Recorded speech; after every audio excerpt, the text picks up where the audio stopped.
J-Drone here. What's going on? OG status. If you got one of these, you might have been in the game for a minute. Portable brushed X6 killer.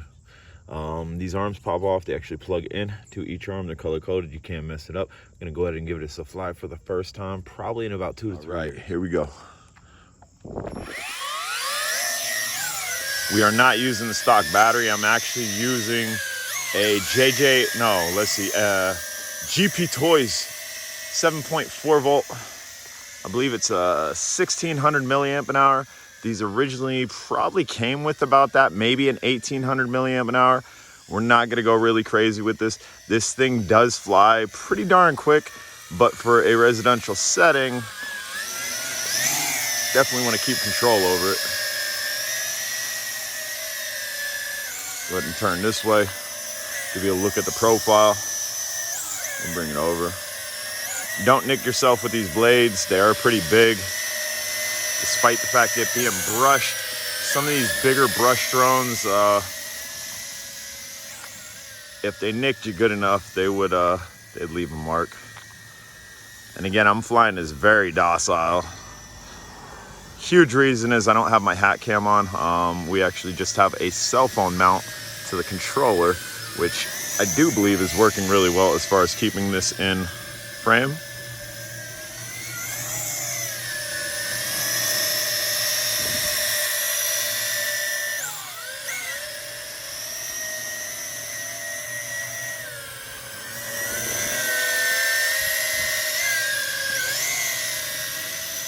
So the battery seems to be holding up pretty good. The drone's holding up. Again, the X6 that I was referring to was the Tarantula X6, which was one of the original brushed monsters. One of the original brushed GoPro carriers. You had your Jjrc H28. Then Jjrc came out with quite a bit. Jjrc was actually before MJX was coming out with an entry-level brushless drone that was already equipped with a 5.8 gigahertz receiver and transmitter on it. You didn't have to do nothing. You unboxed it and you were good to go. 5.8 gigahertz. And I do believe the camera was even adjustable on the controller. I believe that was the Jjrc JJ Pro, and I think that's exactly what it said. Again, I'm flying this very docile. Again, we're in a residential neighborhood, but this is a GoPro lifter. So I'm gauging flight time on this battery because, again, this is not stock battery, and I'm gauging it for lifting a GoPro. For chill cruising, because the newer GoPros, they have hyper smooth on it. So even though if you would generally strap an old school camera on this, you would probably get waves and jello out the wazoo because, again, it's gear to gear brushed drone. With the newer technology, you could strap a GoPro on this and get dope footage to make this a cruiser. And I mean, you really want to get skillful with it, put a 5.8 gigahertz camera on it.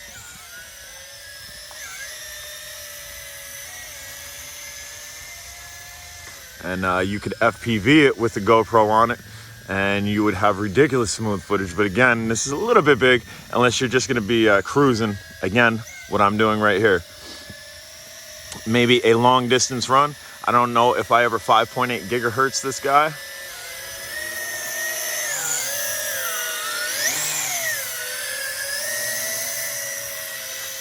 And we definitely are in like the first speed setting because it's super docile. Let me see.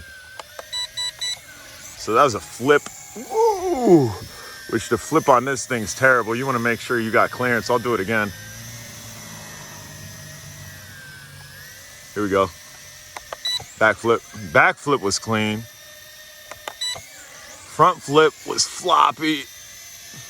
I ain't gonna do the barrel roll. The barrel roll was terrible. All right, we're in the second speed setting. We're just gonna bring it down here, see if the yaw rates change considerably. That's the yaw rate in the second speed setting. We're gonna get out front. Go downfield a little bit. You can see we've probably increased speed. Tell you what, that battery's holding up pretty good. Might be a good replacement battery. These came with those blue bricks. So whether they were actually what they were advertising them as or not, it was tough to call. The generic Chinese blue bricks. We're in the third speed setting now. Again, not really trying to sport fly this thing. Just trying to gauge what type of flight time I could get out of this thing. Woo, boom. Just tried to give it a little go. What'd we get? So the only thing that I'm noticing that maybe broke is this. We were in the 3rd speed setting. The wiring connection, the JST, is not soldered properly. So maybe a quick draw off of this battery is why that dropped so quick. Or maybe this has a death drop like the old Siemens. We're gonna go ahead and get this back up in there. I don't think it's broken. All right, so I've not shut it off. That's all it was. I'm missing one of these caps. I wasn't able to find the one. 2 popped off. Other than that, doesn't seem to have any damage. So I'm going to take both of my sticks. I'm going to go down and to the right. I'm also going to go down and to the left. Everything should be recalibrated. This thing should fly just like it was. We're out of the 3rd speed setting because, like I said, I changed connection on this.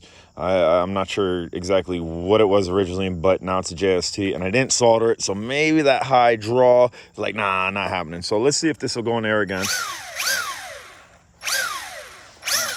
So it seems like this is grabbing here. This one.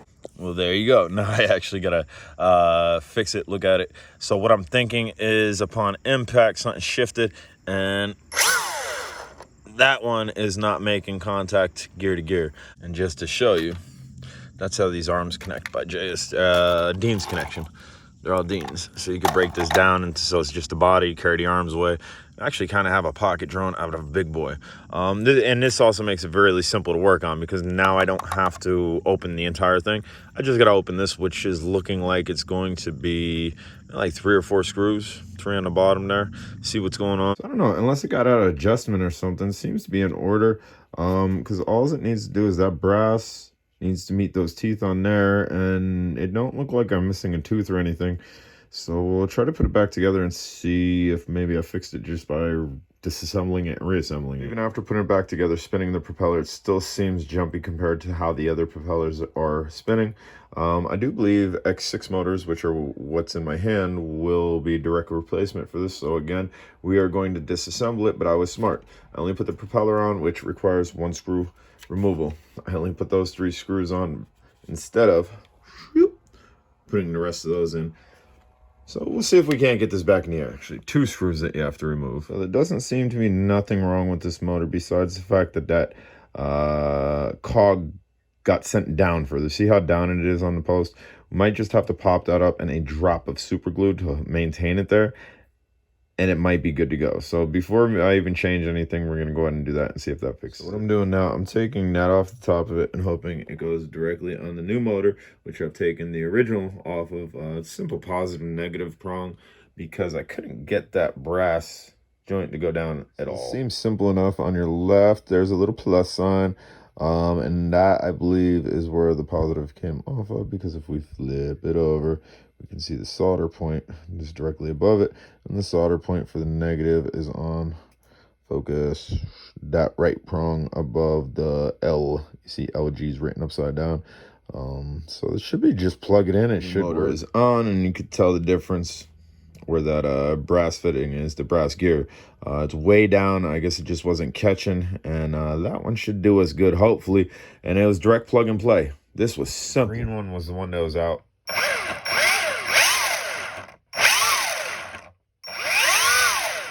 Still seems to be moving a little bit slower, but I think that I might have the propeller on a little bit too tight. We're gonna take it out. As you can see, it is a glow bug at night. Hopefully we fixed it. Underlights I don't think are going, because I did have to bypass something because one of the solder points came off. So we actually had to rig it to get it back going again. Quickly, how about the controller, man? For toy grade, this is pretty awesome.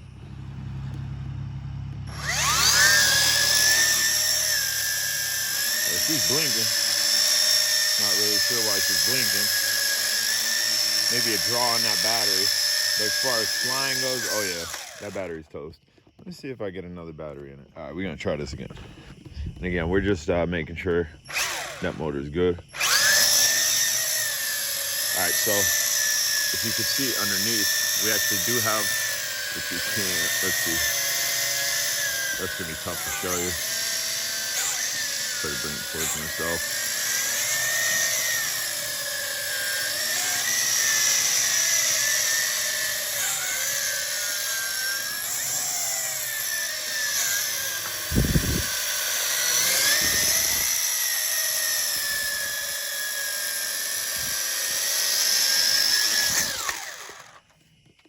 So when it's in flight, I don't know if I could show you, maybe we get the motors running.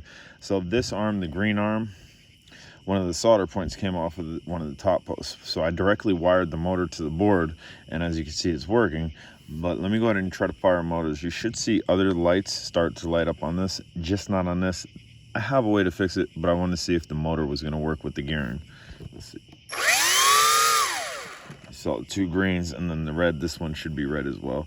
And this one is actually the opposite motor that should be in there as far as the colors go, but the motors don't know polarity, so you just so what I did, I connected negative to the positive, positive to negative. That way I had the correct motor, because I didn't have the correct motor per se. Look at the front of the caddy, it's glowing. This thing's a good ways away from, these lights are bright. And again, look how cool it is.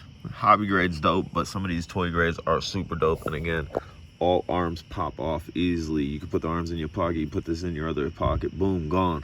Guys, I'm Jjrc. Subscribe, hit the like button.